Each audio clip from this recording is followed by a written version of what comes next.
Welcome back.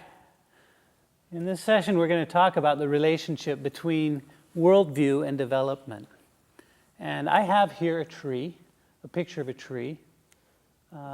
If you can use your imagination, you might be able to see the different parts of the tree. We have down here at the bottom roots, and then there's a trunk, and then branches, and then fruit.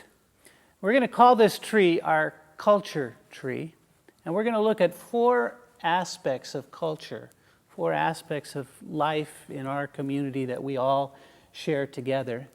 And by putting these concepts, these aspects of culture on the tree, we'll explore the relationship between these concepts and then draw some applications from it.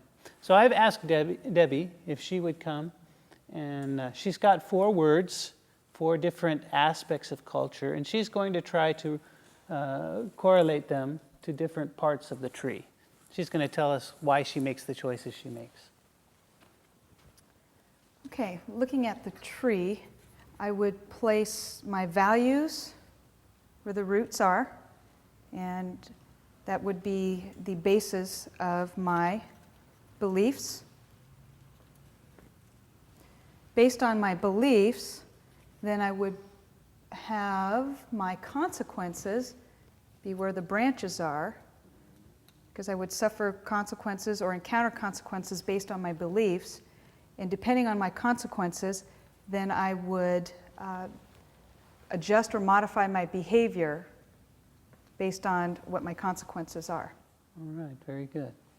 So now we can see the four aspects of culture here together. And what Debbie has said is that she sees the values as the root of culture, and that from values come our beliefs.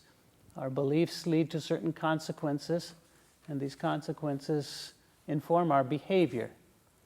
Would somebody in the group like to arrange these ideas differently? Jose, why don't you come and...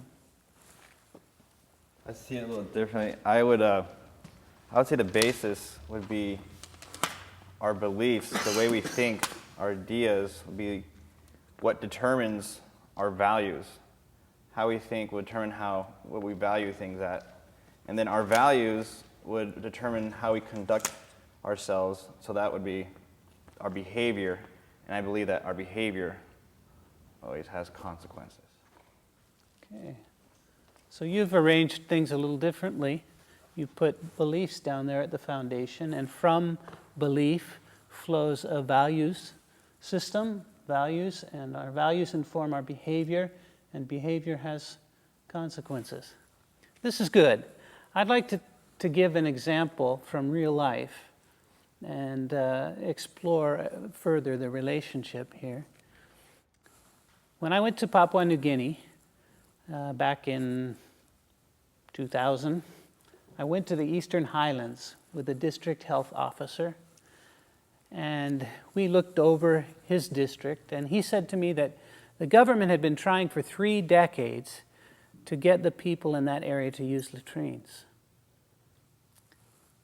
I asked him what percentage of the population was actually using latrines, and he said about 3%.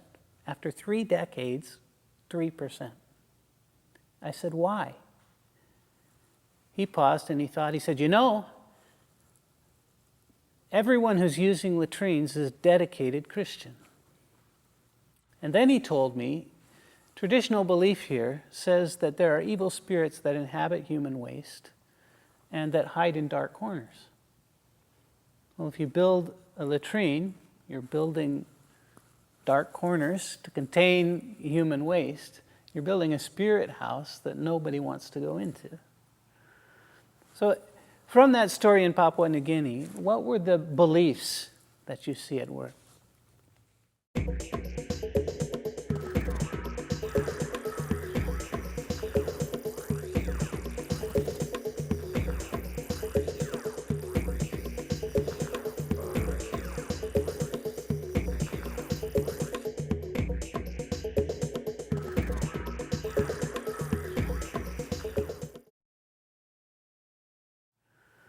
So from that story in Papua New Guinea, what were the beliefs that you see at work? The human race somehow contains evil spirits. Okay, that there are evil spirits that can inhabit human waste. What values were a consequence of that belief? There was a fear because of the spirits, so the value I would think would be that they were avoiding angering the evil spirits or disturbing them or being where they were, I guess. They wanted to keep the evil spirits happy. That was a high value to them.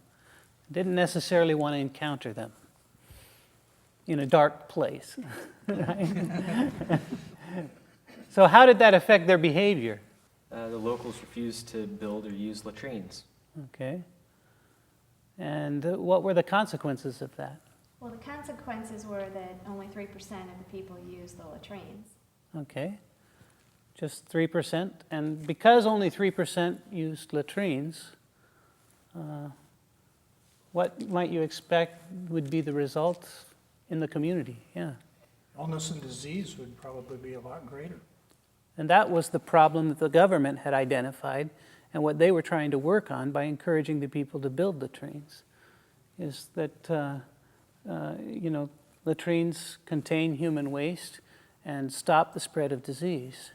So the consequence was illness and disease in the community. Jesus taught us something like this. He said, "You will know the truth, and the truth will set you free."